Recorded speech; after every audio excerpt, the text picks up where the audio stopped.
Tere kuulama uudiseid stuudios Rohke Develak. Alustame teadetega teaduse vallast.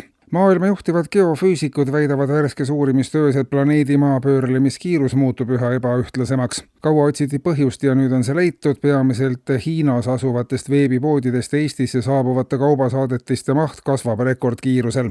Kaubad toodetakse Hiinas ja veetakse välja Eestisse, selle tulemusena jääb Hiina kergemaks ja kasvab Eesti kogukaal. Protsess kiireneb üha, sest tellimused Eestis kasvavad veelgi ja Hiina veab kaupa välja ja jääb veel kergemaks, kaaluvahe kasvab ja raskuskese koguneb ühte punkti ning maa hakkab loperdama nagu tasakaalustamata ratas, kuni jääb seisma või lendab halvima stsenaariumi kohaselt lihtsalt tükkideks. Eesti valitsus on küll püüdnud rahvast mitme meetme abil vaesemaks muuta, aga sellest ei paista piisavat ja kogu maailm on ohus, hoiatavad teadlased.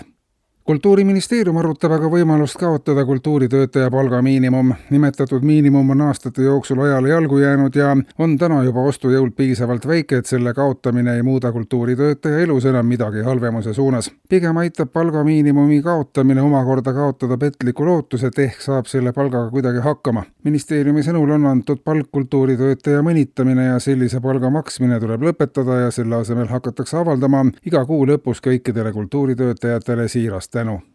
Veel palgast eile pöördus politsei poole 47-aastane Valter, kes avalduses väitis, et kahtlustab ennast varguses. Põhjuse selliseks süüdistuseks annab Valteri sõnul kuhjaga asjaolud, vaatamata hoolsale töörühmamisele on tema pangaarve peamiselt miinuses. Kuu alguses korraks midagi on, aga kui poole tunni pärast uuesti vaatad, on juba pool läinud ja järgmisel päeval pole enam ammugi midagi. Mõned maksud makstud, paar korda poes käidud, kogu raha läinud. Kuhu ma selle panen, küsib Valter avalduses ja nõuab enda vahistamist ja põhjalikku riigipoolset uurimist. Vabariigi valimiskomisjon andis aga täna hommikul valitsusele üle ettepaneku tõlgendada kohalike omavalitsuste valimisi kui tegelikult Riigikogu valimisi. Jälgides valimistel kandideerivate inimeste programmilisi seisukohti, ettepanekuid ja lubadusi, siis saab väita, et enamik kandidaatidest arvab samuti, et tegemist on Riigikogu valimistega. Omavalitsuste pädevusse tegelikult kuuluvaid teemasid kohtab harva ja tegeletakse riigimaksude, julgeolekupoliitika, maailma majanduse ja veel kõrgemate väljakutsetega.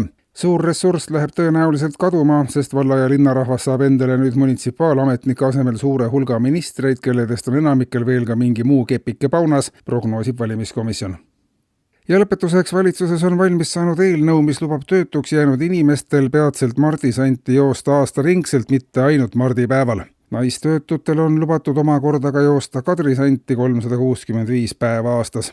Vanarahva kommetest ja tavadest on palju abi, mida raskel ajal üle võtta ja edasi arendada, kinnitab valitsuse teade, milles lisatakse, et oinastele mõeldud Mihklipäeva ärajätmine tagab sujuva riigi valitsemise nüüd veel pikema aja vältel. Eetris olid uudised.